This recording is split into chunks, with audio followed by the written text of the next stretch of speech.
Tuesday dawned windless, and it was inevitable that racing would be postponed, but there was the promise of a sea breeze later in the day. Crews could do little else but chill out in the sunshine, nurse their hangovers from the night before, and pray for wind. Annoying that there's no wind having got up so early, but no, fine. Hopefully it'll fill in a little bit later on. Hopefully it doesn't rain too much as it's supposed to. It'll be fine. Light winds. We've not tried racing in light winds yet, this cows. We'll give it a go. It'd be nice to have a quieter day to get around. More tactical, hopefully. I think we'll get out this afternoon, we'll get a bit of breeze this afternoon, have a bit of fun. Yeah, I think so. I think there's going to be a bit of a sea breeze later on, but yeah, we'll get out there anyway, I think, and have a poodle round even if we don't race. Head straight for the bar.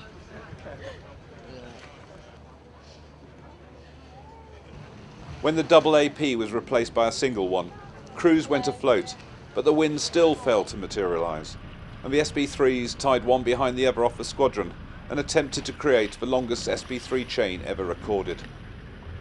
Others parked on the rocks off the green, which have caught so many of the unwary this week. SB3 class leader Jeff Carbuth took the opportunity of a postponement to careen his boat to repair keel damage.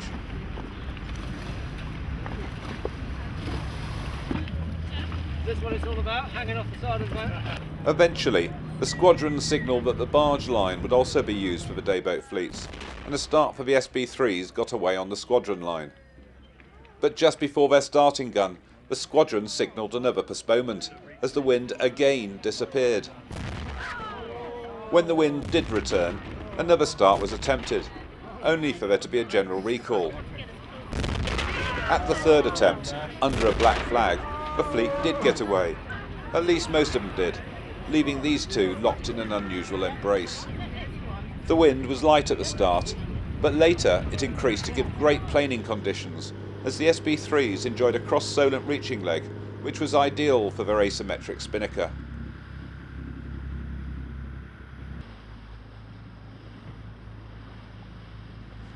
First away on the outer line was Class 5, which faced a difficult start in very light conditions.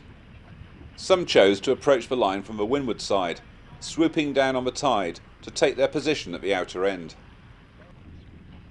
On the barge line off the Schrape, a postponement was in force, but the race committee signalled that they would be sending the fleets away to the east. First away would be the 25-boat Etchells fleet, which has been dominated this week by Graham Bailey's arbitrator. The wind had increased, but the tide was running strongly to the east, and the fleet approached their running start on starboard from outside the pin end of the line. Once across the line, they jibed to port for the run to their first mark of Browndown. By the time they came back towards the finish, it was again arbitrator leading, and they would finish ahead of Stampede and Moonlight to open up a commanding 12-point lead at the halfway mark of the regatta. The Red Wings are an unusual looking boat with a pretty hull but a strange looking rig. For their start the wind had softened and a large black cloud threatened rain.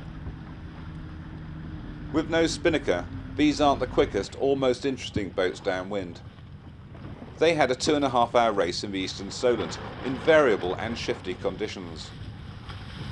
The 32-boat fleet was led home by Capella, with Lady Letitia taking second and Skewer in third.